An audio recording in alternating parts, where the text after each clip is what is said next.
Hi hello నమస్తే, welcome to Telugu ప్రభ. నేను మీ journalist Shivajyothi. So అంకం రాహుల్ ఏదైతే నాదర్గుల్లోని శ్రీమాతృ ఇంజనీరింగ్ కాలేజ్లో చదువుతున్న విద్యార్థి గత కొన్ని రోజులుగా మిస్ అయ్యారు. ఆ మిస్ అయిన విషయం కూడా ఇంతవరకు కాలేజ్ యాజమాన్యం కానీ అసలు పేరెంట్స్కి ఎలాంటి ఇన్ఫర్మేషన్ రాలేదు. చివరకు ఆ వ్యక్తి ఎవరైతే మరణించి చివరకు ఆ వ్యక్తి మృతదేహం ఒక బావిలో ఏదో మారుమూల గ్రామంలోని ఒక ఊరు చివర్లో బావిలో దొరికింది. సో ఇప్పుడు ఎవరైతే ఈ వ్యక్తి రాహుల్ అనే వ్యక్తి ఉన్నారో అది హత్య చేసినట్టుగా మృతదేహం కనిపిస్తున్నప్పటికీ కూడా అది హత్య కాదు, ఆత్మహత్యగా చిత్రీకరిస్తున్నారు. సో చిత్రీకరిస్తున్నారంటూ కూడా ఇప్పుడు మన ముందు బీసీ రాజ్యాధికార సమితి సిఇఓ సరస్వతి అక్క గారు ఉన్నారు. వారితో మాట్లాడి తెలుసుకుందాం. నమస్తే అక్క. అసలు ఏంటక్క ఇంత దారుణానికి దారి తీసిన పరిస్థితులు ఏంటి? అంకం రాహుల్ది జగిత్యాల జిల్లా కోరుట్ల గ్రామము. హత్య చేయబడినటువంటి ప్లేసు ప్రకాశం జిల్లా సింగరాయకొండ రైల్వే స్టేషన్కి 3 కిలోమీటర్ల దూరంలో ఒక బావిలో, చాలా లోతైన బావిలో శవమై తేలాడు. ఇక్కడ ఇంటర్న్షిప్ ఉందని చెప్పేసి మాతృశ్రీ ఇంజనీరింగ్ కాలేజ్కి హాలిడేస్లో వచ్చిండు. వచ్చిన తర్వాత చిన్న ఘర్షణ, అంటే ఒక అమ్మాయికి సేమ్ ఇంటర్న్షిప్లో గ్రూప్లో ఉంటే అరే నువ్వు నాకు తెలుసు అని చెప్పేసి చాటింగ్ చేసిండట. చాటింగ్ చేసి అక్కడ డిస్కషన్ కూడా మంచిగానే క్లోజ్ అయింది.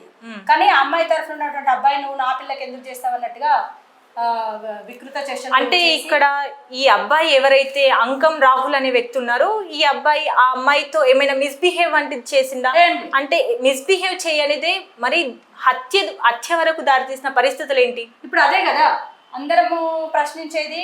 అందరము ఇంత క్రూరంగా ఒక రాక్షసులాగా దుర్మార్గులు అబ్బాయిని హత్య చేసి ఎవ్వరికి ఎవిడెన్స్ దొరకకుండా సెల్ ఫోన్ లేకుండా ఇక్కడ జరిగితే చూస్తారని చెప్పేసి అంత దూరం అతన్ని మభ్యపెట్టి పిలుచుకు వెళ్ళి హత్య చేసినందుకే కదా మనము అసలు మొత్తం ఎక్కడ వాళ్ళు ఏమనుకున్నారంటే ఇంకా ఎవరికి దొరకదు ఎవిడెన్స్, చాలా దూరం తీసుకెళ్ళాము. కొన్ని రోజులకు దొరికినప్పటికీ కూడా ఎవరు అంత పట్టించుకోరు. ఇది మిస్సింగ్ కేసు కింద చేయాలన్నట్టుగా కుట్రపూరితంగా ప్లాన్ ప్రకారం చేసినటువంటిది. ఇది అక్కడ చేయాల్సినంత కూడా ఏం లేదు. మన తెలంగాణ పిల్లలు ఎవరైనా ఉత్తీర్ణ అంటే పడరు కదా. అక్కడ ఏమన్నారు, నా పిల్లని అదే చేసినట్టు అబ్బాయి చెప్పిండు, నేనేమి అనలే కదా అమ్మాయిని, నేనేమి అమ్మాయిని ఇది చేయలేదు కదా, నేను మామూలుగా క్యాజువల్గా మాట్లాడినందుకు ఎందుకు ఇది చేస్తున్నారు, నన్ను ఎందుకు ఇట్లా టార్చర్ చేస్తున్నారు, ఇంతమంది నా మీద ఎందుకు దాడికి వస్తున్నారు, ఏంది కాన్ఫరెన్స్ కాల్స్ ఎందుకు నన్ను ఇది చేస్తున్నారు. అక్కడ నుంచి సమాధానం ఏమొచ్చింది? వాళ్ళు మాత్రము మీరు కాన్ఫరెన్సెస్ కూడా వినొచ్చు, వాళ్ళు మాత్రము వాళ్ళ పోకడనే వాళ్ళు చూపించరు. మొత్తం ఏదో ఇది అయినట్టుగా ఏదో చేసినట్టుగా, అంటే మాట్లాడడం కూడా స్వేచ్ఛ లేనట్టుగా, నువ్వు ఎందుకు మాట్లాడతావు, ఎందుకు వస్తావు, సారీ చెప్పాలి, రావాలి, నువ్వెంతో చూసుకుంటాము, నువ్వు ఎట్లా ఉంటావో చూసుకుంటాము, నీ పని అవుతుంది అని ఒక్కడికి రా దమ్ముంటాయి. ఇట్లాంటివి పిల్లల్ని బాగా వేధించి అక్కడ వరకు తీసుకెళ్ళి, అంటే మానసికంగా కూడా ఈ అబ్బాయిని వేధిస్తే తట్టుకోలేక ఉండే ప్రైవేట్ హాస్టల్ ఒక హాస్టల్లో ఉన్న పిల్లవాడు వాళ్ళ అమ్మ ఇక్కడ ఉంటే నన్ను ఏమైనా చేస్తారేమో ఊక నా వెంట పడుతున్నారన్న ఉద్దేశంతో వాళ్ళ ఫ్రెండ్స్ హాస్టల్కి వెళ్ళి ఉన్నప్పటికీ కూడా ఉన్నాడు. అక్కడ కూడా టార్చర్ వాళ్ళు వదలక ఫోన్లు చేసి ఇదే విధంగా టార్చర్ పెడుతుంటే అక్కడి నుంచి కూడా వెళ్ళిపోయి ఇంటికి వెళ్దామని వచ్చిండు కూడా. అసలు ఇన్ఫర్మేషన్ ఎలా వచ్చింది? ఆ అబ్బాయిని మారుమూల గ్రామంలోని ఒక బావిలో, అంటే ఒక పెద్ద బండరాయి కట్టి పడేస్తే అది లోపల మునిగిపోతుంది.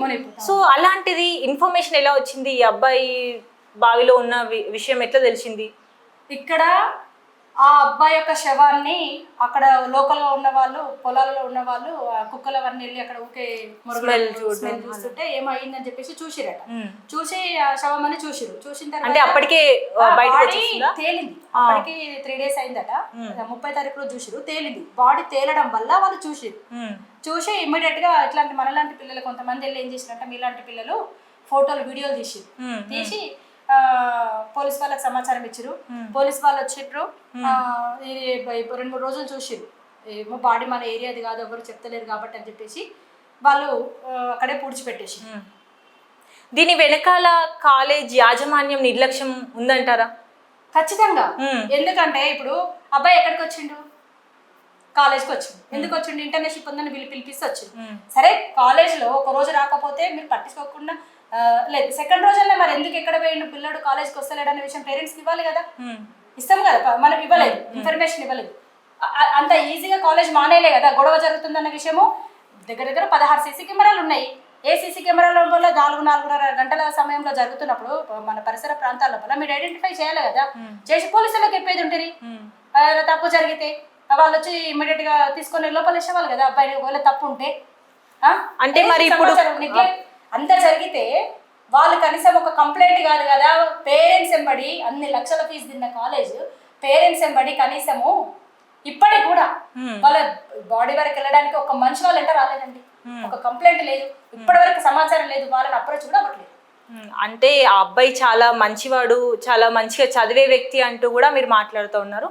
అయినప్పటికీ ఎవరు సపోర్ట్ చేయకపోవడానికి కారణం ఏంటంటారు? అంటే దాని వెనుక ఏమైనా కుట్ర దాగుందంటారా?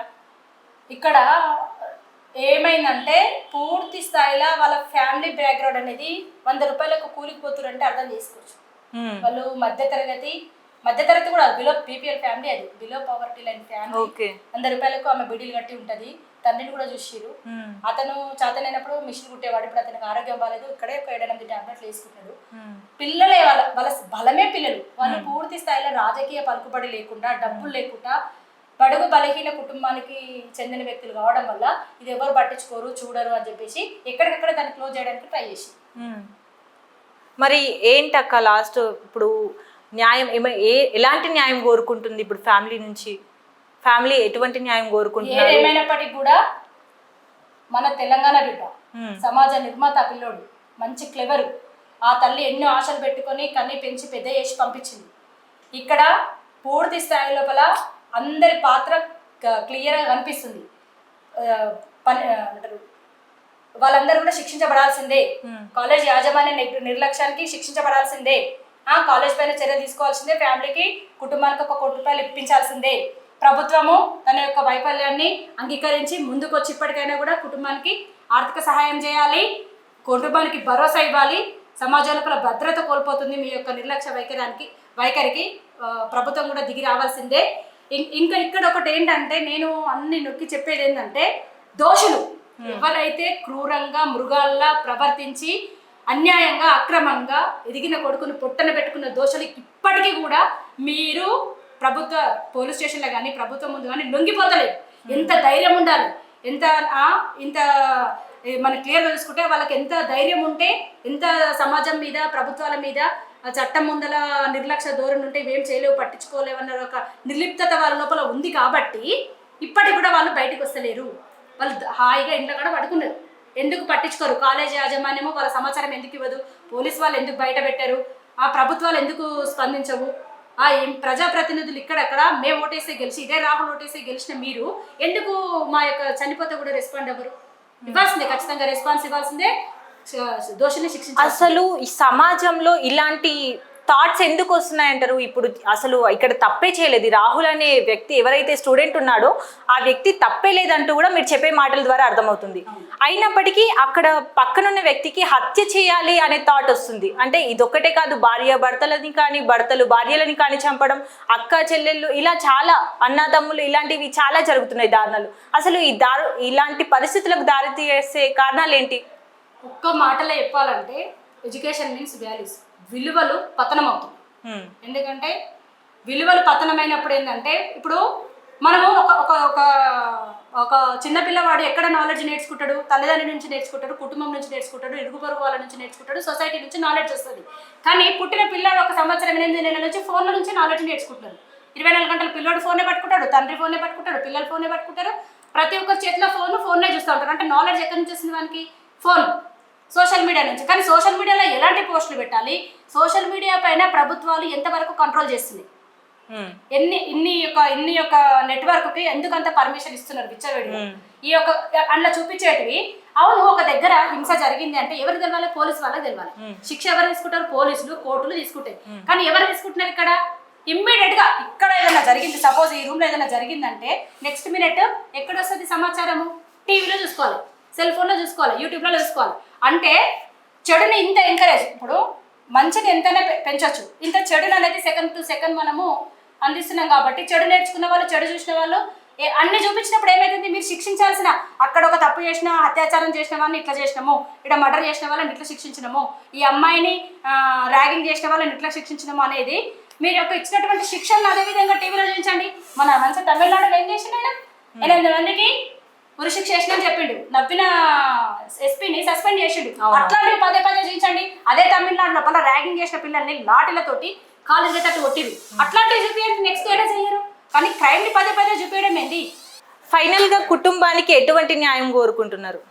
మనము కుటుంబానికి న్యాయం అనేది ఎవరం చేయలేము, అది తీరని లోటు. ఎందుకంటే నాకు తల్లిగా చెప్తున్నా, మనము తెలంగాణ బిడ్డలమే కాబట్టి ఆ కుటుంబానికి ఎవరు పూర్తి స్థాయిలో న్యాయం చేయలేరు. కానీ ఉపశమనంగా వాళ్ళ యొక్క ఉన్నటువంటి శారీరక కండిషన్, మానసిక కండిషన్ని తోటి మహిళగా తల్లిగా నేను ఏం చెప్తున్నానంటే, ₹1 కోటి, ఎందుకంటే ఎదిగిన పిల్ల ఉంది, 14 years, మంచి క్లెవర్ అమ్మాయి. ఆ అమ్మాయి లోపల ఇలాంటివి మొత్తము సమసిపోయి ఆ దోషులని శిక్షించాలి. ఫస్ట్ దోషులని శిక్షిస్తే ఆ అమ్మాయి చట్టం మీద దానికి గౌరవం పెరుగుతుంది. రెండోది ఏంటంటే, ఆర్థికంగా వాళ్ళు నిలదొక్కునే పరిస్థితి కానీ ఎదిగే పరిస్థితి కానీ లేదు, ఎవరు లేరు. ఎదిగిన కొడుకే పోయింది కాబట్టి వాళ్ళు శారీరకంగా మానసికంగా వీకున్నారు. మన ప్రభుత్వం ₹1 కోటి ఇవ్వాలి, కాలేజ్ వాళ్ళు ₹1 కోటి ఇవ్వాలి, ఒక ఉద్యోగం ఇవ్వాలి, వాళ్ళకి ఇల్లు కూడా ఇవ్వాలి. వాళ్ళు చాలా ఎకనామికల్ గా పూర్లు. అంటే బీడీలు చేస్తూ కూడా వాళ్ళు బతుకులు. ₹100 అంటే ఇప్పుడు మనం అనొద్దు కానీ రీఛార్జ్ కూడా అవ్వట్లేదు, సెల్ ఫోన్ రీఛార్జ్ కూడా అవ్వట్లేదు. ఆ ₹100 ఒక్కొక్క చెప్పు, ఒక్కొక్క బీడీ కట్టి ఆమె చాలా వీక్ ఉంది. ఈ మధ్యన ఆమెకు ఇప్పుడు వాళ్ళకి తెచ్చిన బట్టలతో పాటు వాళ్ళ టాబ్లెట్లు ఎక్కువ. అంటే ఇప్పటికీ దీనిపైన ప్రభుత్వాలు కానీ అధికారులు కానీ ఎవరు స్పందించకపోవడానికి కారణం ఏంటంటారు అక్క? సింపుల్, వాళ్ళు బడుగు బలహీన కుటుంబము, ఎటువంటి ఆర్థికంగా లేరు, వాళ్ళ గురించి అడిగేటోళ్ళు ఎవరు లేరు, అసలు వాళ్ళ గురించి ఎవరు పట్టించుకోరన్న ధోరణిలో ఉన్నారు. కానీ ఇది తెలంగాణ, పట్టించుకోపోవడం అన్న ముచ్చటేమి ఉండదు. తెలియని వరకే ఏదైనా, తెలిసినాక ఊరుకున్న ముచ్చటే ఉండదు. తెలంగాణనే తెచ్చుకున్నాం మనం, అంత ఈజీగా ఇట్లాంటి వాటిని ఏమి ఎంకరేజ్ చేయము. ఈ సిస్టమ్ ని మేము పూర్తి స్థాయిలో మార్చకుండా కీలకంగా ఉండి మరీ ప్రాణాలు పోయే పరిస్థితిని ఏమో కాలేజీ యాజమాన్యాలను కట్టడి చేస్తాము, ప్రైవేటీకరణను కట్టడి చేస్తాము. ఇలా మొత్తము కాన్సన్ట్రేషన్ మొత్తం డబ్బుల పైన, ప్రైవేటీకరణ పైన జరుగుతున్నటువంటి దోపిడీలను మేము బయటికి తీస్తాము, ప్రశ్నిస్తాము. వీటన్నిటిని కూడా రూపం మాపడానికే మేము కట్టుకొని. రాజకీయ నాయకులకు ఏం చెప్తారు అక్క ఈ విషయంపై? ఇప్పుడు ఒకటి, మేము ఓట్లేసి మిమ్మల్ని ఎందుకు గెలిపించుకున్నాము? మనం ఎవరో పరాయి వాళ్ళ పాలనలో లేం కదా. మన తెలంగాణ వాళ్ళకే ఓటేసి, మా ప్రజాప్రతినిధుల్ని, మా యొక్క ఇష్టమైన నాయకులకే ఓటేసి మిమ్మల్ని గెలిపించుకున్నాం కదా. మరి పరిపాలన అంటే ఏంది? మీరు ఎవరికి సర్వీస్ ఇస్తున్నారు? ప్రజల కదా, ప్రజలమంటే మేమే కదా. మరి మీరు కదా మాకు సేవలు అందించాల్సింది. సేవలని మీ బాధ్యత కదా. ఏం పోలీస్ శాఖకు ఒక ఫోన్ చేసి పొన్నం ప్రభాకర్ గారు చెప్పి వాళ్ళని లోపలేపేయలేరా? ఎందుకు మీకు భయం అవుతుంది? ఎందుకు ప్రైవేట్ యాజమాన్యానికి సంబంధించి ఒక్కరు కూడా ముందుకు ఎందుకు రారు? ఎందుకు మీకు మూటలు అందుతున్నాయా? అడుగుతున్నాం సార్ మేము పబ్లిక్ లోనే, మా పొట్టలు కాలిపోతున్నాయి. ఇంకెప్పుడు మీరు మాట్లాడతారు? ఏ మొహం పెట్టుకొని మళ్ళీ రేపు మాట్లాడుతందుకు వస్తారు? ఒక తల్లిగా ఆమె ఆవేదన చూస్తేనే చాలా బాధాకరంగా ఉంది. ఆమె కనీసం కనీసం ఆమెకు చదువుకున్న స్తోమత కూడా, చదివించే స్తోమత లేకున్నా సరే ఆమె వాళ్ళ పిల్లలని చదివించి ఇప్పుడు ఒక కొడుకు ఇంత స్థాయికి వచ్చాడంటే దానికి కారణం ఖచ్చితంగా తల్లిదండ్రులే అని చెప్పొచ్చు. సో ఏమంటారు అక్క, మరి వారి బాధను ఎలా చెప్తారు? నేను ఆమె గత 5 రోజుల నుంచి మన ఆఫీసులో ఉన్నారు. అయితే అక్కడ నుంచి మనము ప్రెస్ మీట్ పెట్టినాం కదా, పెట్టి మీడియా సముఖంగా ఇట్లా జరిగిందని చెప్పేసరికి ఏమైందంటే, వాళ్ళు కొంచెం పోలీస్ వాళ్ళు మనకి ఫోన్ చేసి అడిగితే మేము ఏసీపీ గారు కూడా మంచి స్పందించి ఏసీపీ గారితో మేము కొంచెం చేయించుకొని DNA టెస్ట్లకు వాళ్ళ తల్లి నుంచి టెస్ట్లకు పంపేయడానికని ఫోన్ కాల్ వచ్చింది. ఇప్పుడు ఎంత హృదయ విదారకం అంటే, ఎవరైనా ఏడుస్తారు ఆ టైంలో. ఆమెను చూస్తే ఆ ఫోన్ వచ్చింది అక్కడికి నుంచి, అంటే ఇంకా నా కొడుకు బతికే ఉన్నాడు, అక్కడ ఉన్నాడు, నా కొడుకుని ఒకసారి చూసుకోవచ్చు అని తల్లి ఇక్కడ ఉన్నది. ఒక్క సెకండ్ అక్కడికి వచ్చేసింది. భర్త ఫోన్ మాట్లాడుతుంటే అక్కడికి వచ్చేసి వెళ్ళొచ్చా, రాహుల్ దగ్గరికి వెళ్ళొచ్చా, రాహుల్ని చూడొచ్చా అని తను ఆతృత పడుతూ అడుగుతూ ఆ ఫోన్ మాట్లాడలేకుండా ఒక 2 నిమిషాల పాటు తను చేసిన హడావిడి ఇప్పటికీ నా కళ్ళ ముందు ఇట్లనే ఉండిపోయేది. అంటే వాళ్ళు చాలా చనిపోయారన్న భ్రమలు కూడా లేరు. వాళ్ళు ఇంకా ఉన్నాడు, ఆంధ్రప్రదేశ్ లో ఎక్కడో ఉన్నారు, బాడీ మాది కాదేమో అన్న భ్రమలనే వాళ్ళు ఉన్నారు. మరి ఎలా డిక్లేర్ చేశారు అక్క బాడీ ఆ వ్యక్తిదే, రాహుల్దే అని ఎలా డిక్లేర్ చేశారు? అదే బట్టలు వేసుకున్న లాకెట్, ఆ ఫేస్ కాల్చినప్పటికీ గుర్తుపట్టకుండా ఫేస్ కాల్ చేశారా మొత్తానికి? మొత్తం బ్లాక్ అయిపోయింది, కాల్ చేశారు. మరి పెట్రోల్ వేసారా, లైటర్ తోటి కాల్చారా, కానీ ఇది మొత్తం కాల్ చేశారు. ఈవెన్ చేతులు కూడా టీషర్ట్ తర్వాత కూడా కాల్ చేశారు. బాడీ టీ షర్ట్ ఉన్నంత వరకు లేదు, ఫేస్ ను మొత్తం గుర్తుపట్టకుండా కాల్ అంటే ఖచ్చితంగా ఇది ఆత్మహత్య అయితే కాదంటారు. ఆత్మహత్య కాదు, 100% ఇది ప్రీ ప్లాన్డ్ మర్డర్. అది ఎవరైనా చెప్తారు, మా ఎవరు కామన్ పీపుల్ ఎవరైనా చూసినా కూడా చెప్తారు. కాకపోతే ఏంటంటే ఇది నిజ నిర్ధారణ జరగాలి, ఒక కమిటీ వేయాలి. ఎవరైతే ఏంటి మా ఉన్నోడే కాదు లేనోడని కాదు, వాడు ఒక మనిషి, సమాజాన్ని నిర్మాత, వాడు పట్టించుకోవాలి, ప్రభుత్వాలు సీరియస్ గా తీసుకోవాలి. అవును ఇది కామన్ అది కామన్ అంటే ఏది మరి సీరియస్ తీసుకుంటారు, ఎవరిని సీరియస్ తీసుకుంటారు? ఒక మాట, మొన్న బండి సంజయ్ కొడుకు ఇది చేసిండని దొంగల పడ్డ 6 నెలలకు కుక్కలు మురిగినట్టు 10 లక్షల మంది మాట్లాడారు మీడియా ముందర. మరి ఎవరు ఇప్పుడు ఎందుకు మాట్లాడారు అంటే ఇది ఇష్యూ వల్ల వాళ్ళకు పేరు ప్రఖ్యాతలు రావనేనా? అంటే ఇంతవరకు కూడా డెడ్ బాడీని వీళ్ళ పేరెంట్స్ కి చూపించలేదా? లేదు, వాళ్ళు పూల్చి పెట్టిరు, చూపించలేదు. వాళ్ళే అంత్యక్రియలు చేసేసారు. అది రిపోర్ట్ మన ఇవి చేస్తారు కదా, పోస్ట్ మార్టం రిపోర్ట్ కూడా ఇవ్వలేదు. అంటే డిఎన్ఏ టెస్ట్లు కానీ ఏమైనా చేశారా?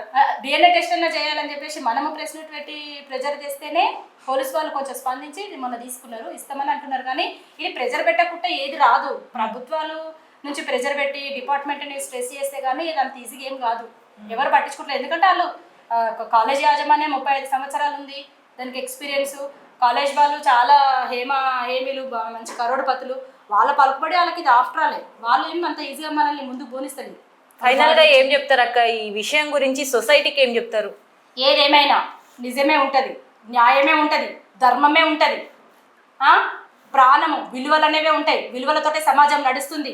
మీరు ఎంత మీ డబ్బులతోటి, అహంకారంతో, మీ పలుకుబడితోటి, మీ అధికారాలతోటి దేన్ని కూడా మీరు పూడ్చిపెట్టలేరు. వ్యవస్థను మీరేం మీ చేతిలోకి తీసుకోలేరు. ఎందుకంటే 85% ఉన్నది మేము బడుగు బలహీన వర్గాలము. మేము కాయ కష్టం చేసి మేము కట్టే ట్యాక్సీలతోటి ప్రభుత్వాలు నడుస్తున్నాయి, మీరంతా మా మీద బతుకుతున్నారు. మేము తిరగబడతాము, మేము సమాజాన్ని తెచ్చుకుంటాము, సామాజిక న్యాయం తెచ్చుకుంటున్నాము. మేమేం స్పృహ కోల్పోలేదు. తెలంగాణనే తెచ్చుకున్న వాళ్ళము, మా సిస్టర్ని మేమేం సెటరైట్ చేసుకోలేక ఉన్నంత చేతగానోళ్ళం కాదు. బ్రిటిష్ వాళ్ళని తిరిగి కొట్టిన వాళ్ళు మన పూర్వీకులు. తెలంగాణ కోసం తొలిదశ మలిదశ ఉద్యమాలు చేసింది నా తెలంగాణ పబ్లిక్. మేమంత సోయి లేకుండా లేము. మీరు చిత్తశుద్ధితోటి పరిపాలించాలి. ప్రతి ఒక్క ఉన్నత అధికారులు, ప్రభుత్వంలో ఉన్నటువంటి ప్రతి అధికారి జవాబుదారీతనంతో ఉండాలి. లేకపోతే మట్టు కట్టుకుపోతారు. సో ఇదండి ఫైనల్గా ఒక తల్లి ఆవేదన అయితే చాలా వర్ణనాతీతం అనే చెప్పాలి. ఆమెకు కనీసం మాటలు కూడా రావడం లేదు, అంత బాధలో ఇప్పటికీ ఆమె మగ్గిపోతూనే ఉంది. తన చెల్లి అయితే కనీసం 550కి పైగా 10th మార్క్స్ సాధించిన అమ్మాయి కనీసం ఎవరైతే దోషులు ఉన్నారో వారిని హత్య చేయడానికి కూడా తను ముందుకు వస్తుందంటే అసలు ఎంత దారుణంగా ఉందో పరిస్థితి అర్థం చేసుకోవచ్చు. సో ఖచ్చితంగా న్యాయం జరిగే వరకు పోరాడతామంటూ కూడా ఇక్కడ ఇప్పుడు వాళ్ళ పేరెంట్స్ అయితే మనతో ఉన్నారు. సరస్వతి అక్క కూడా వారికి చాలా గట్టిగా సపోర్ట్ చేస్తూ ఉన్నారు. సో ఇంకా ఇలాంటివి సమాజంలో జరగకూడదు అంటే ఖచ్చితంగా వాయిస్ రేజ్ చేయాల్సిందే అంటూ కూడా తెలుస్తూ ఉంది. Thank you. ఇంకా ఇలాంటి మరెన్నో ఇంటర్వ్యూస్ కోసం చూస్తూనే ఉండండి తెలుగు ప్రభ.